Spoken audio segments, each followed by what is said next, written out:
It's not late just startup ಸ್ನೇಹಿತರೆ, ಎಲ್ಲರೂ ಹೇಗಿದ್ದೀರಾ? ನಾನು ಕರ್ತನಲ್ಲಿ ಸಂತೋಷವಾಗಿದ್ದೇನೆ. ಈ ದಿನ ನಾವು ಕೀರ್ತನೆಗಳು 72 ಓದಿ ಧ್ಯಾನ ಮಾಡುವಂತರಾಗೋಣ. ಕೀರ್ತನೆಗಳು 72. ದೇವರೇ, ಅರಸನಿಗೆ ನಿನ್ನ ನ್ಯಾಯವನ್ನು ಕಲಿಸಿಕೊಡು, ರಾಜಕುಮಾರನಾದ ಅವನಿಗೆ ನಿನ್ನ ನೀತಿಯನ್ನು ಅನುಗ್ರಹಿಸು. ಅವನು ನಿನ್ನ ಜನರಿಗೆ ನೀತಿಯಿಂದಲೂ ಕುಗ್ಗಿ ಹೋದ ನಿನ್ನವರಿಗೆ ನ್ಯಾಯವಾಗಿಯೂ ತೀರ್ಪು ಕೊಡಲಿ. ಗುಡ್ಡ ದಿನಗಳೆಲ್ಲವೂ ನಿನ್ನ ಜನರಿಗೋಸ್ಕರ ನೀತಿಗನುಸಾರವಾಗಿ ಸುಕ್ಷೇಮವನ್ನು ಫಲಿಸಲಿ. ಅವನು ಬಡವರ ನ್ಯಾಯವನ್ನು ಸ್ಥಾಪಿಸಲಿ, ದೀನರ ಮಕ್ಕಳನ್ನು ಉದ್ಧರಿಸಲಿ, ಪ್ರಜಾಹಿಂಸಕರನ್ನು ಖಂಡಿಸಿ ಬಿಡಲಿ. ಆಚಂದ್ರಾರ್ಕವಾಗಿ ತಲತಲಾಂತರಗಳೆಲ್ಲ ನಿನಗೆ ಭಯಪಡಲಿ. ಹುಲ್ಲು ಕೊಯ್ದ ಮೇಹುಗಾಡಿನ ಮೇಲೆ ಸುರಿಯುವ ವೃಷ್ಟಿಯಂತೆಯೂ ಭೂಮಿಯನ್ನು ನೆನೆಸುವ ಹದ ಮಳೆಯಂತೆಯೂ ಅವನು ಇರಲಿ. ಅವನ ದಿವಸಗಳಲ್ಲಿ ನೀತಿಯು ವೃದ್ಧಿಯಾಗಲಿ, ಚಂದ್ರನಿರುವವರೆಗೂ ಪರಿಪೂರ್ಣ ಸೌಭಾಗ್ಯವಿರಲಿ. ಅವನು ಸಮುದ್ರದಿಂದ ಸಮುದ್ರದವರೆಗೂ, ಅಂದರೆ ಯೂಫ್ರಟೀಸ್ ನದಿಯಿಂದ ಭೂಮಿಯ ಕಟ್ಟಕಡೆಯವರೆಗೂ ಆಳಲಿ. ಅರಣ್ಯವಾಸಿಗಳು ಅವನಿಗೆ ಅಡ್ಡ ಬೀಳಲಿ, ಅವನ ವೈರಿಗಳು ಮಣ್ಣು ಮುಕ್ಕಲಿ. ತಾರ್ಷೀಷ್ ಪ್ರಾಂತದ ಮತ್ತು ಸಮುದ್ರದ ಕರಾವಳಿಯ ಅರಸರು ಕಪ್ಪಗಳನ್ನು ಸಲ್ಲಿಸಲಿ.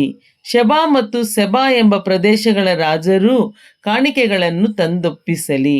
ಎಲ್ಲ ಅರಸರು ಅವನಿಗೆ ಸಾಷ್ಟಾಂಗವೆರಗಲಿ, ಸರ್ವ ಜನಾಂಗಗಳು ಅವನನ್ನು ಸೇವಿಸಲಿ. ಯಾಕಂದರೆ ಅವನು ಮೊರೆಯಿಡುವ ಬಡವರನ್ನೂ ದಿಕ್ಕಿಲ್ಲದೆ ಕುಗ್ಗಿದವರನ್ನೂ ಉದ್ಧರಿಸುವನು. ದೀನ ದರಿದ್ರರ ಮೇಲೆ ಕರುಣೆಯುಳ್ಳವನಾಗಿ ಅವರ ಪ್ರಾಣಗಳನ್ನು ಸಂತೈಸುವನು. ಕುಯುಕ್ತಿ ಬಲಾತ್ಕಾರಿಗಳಿಗೆ ತಪ್ಪಿಸಿ ಅವರನ್ನು ಕಾಯುವನು. ಅವರ ಜೀವವು ಅವನ ದೃಷ್ಟಿಯಲ್ಲಿ ಅಮೂಲ್ಯವಾಗಿರುವುದು.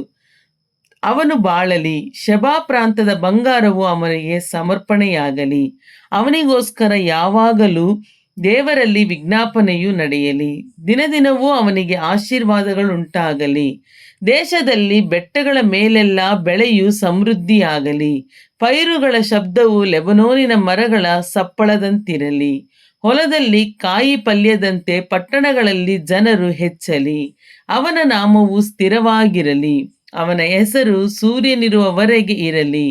ಎಲ್ಲಾ ಜನಾಂಗಗಳವರು ಅವನನ್ನು ಧನ್ಯನೆಂದು ಹೇಳಲಿ. ಅವನಿಗಿದ್ದ ಆಶೀರ್ವಾದವು ತಮಗೂ ಆಗಬೇಕೆಂದು ಕೋರುವವರಾಗಲಿ.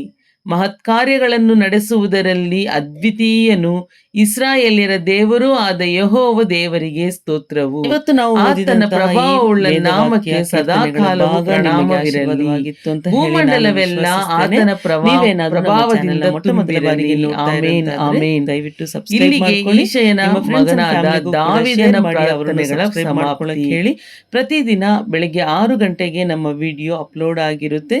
ನೀವು ದೇವರ ವಾಕ್ಯವನ್ನ ಕೇಳಿ ನಿಮ್ಮ ಪ್ರತಿನಿತ್ಯ ಏನೇನು ಚಟುವಟಿಕೆಗಳು ನೀವು ಸ್ಟಾರ್ಟ್ ಮಾಡ್ತೀರೋ ಅವನ್ನು ಕೂಡ ನೀವು ಡೈಲಿ ಆಕ್ಟಿವಿಟೀಸಲ್ಲಿ ನಿಮ್ಮನ್ನು ತೊಡಗಿಸಿಕೊಳ್ಳುವಂತರಾಗಲಿ. ದೇವರ ವಾಕ್ಯ ಇನ್ನೂ ಹೆಚ್ಚಾಗಿ ನಿಮ್ಮನ್ನು ಬಲಪಡಿಸಲಿ. ಇಂದು ಕೂಡ ನಿಮ್ಮನ್ನು ದೇವರು ಒಂದು ಹೊಸ ಕೃಪೆಯಿಂದ ನಿಮ್ಮನ್ನು ನಡೆಸುವಂತರಾಗಲಿ. Thank you so much. God bless you. Have a good day. ನಿಮಗೇನಾದರೂ ಸ್ಪೆಷಲ್ ಪ್ರೇಯರ್ ರಿಕ್ವೆಸ್ಟ್ ಇದ್ದರೆ ದಯವಿಟ್ಟು ಕಮೆಂಟ್ ಮಾಡಿ. ನಾನು ನನ್ನ ಕುಟುಂಬದವರು ನಿಮಗಾಗಿ ಪ್ರಾರ್ಥನೆ ಮಾಡೋದಕ್ಕೆ ಸಿದ್ಧರಾಗಿದ್ದೇವೆ. Thank you so much. Praise the Lord. Hallelujah.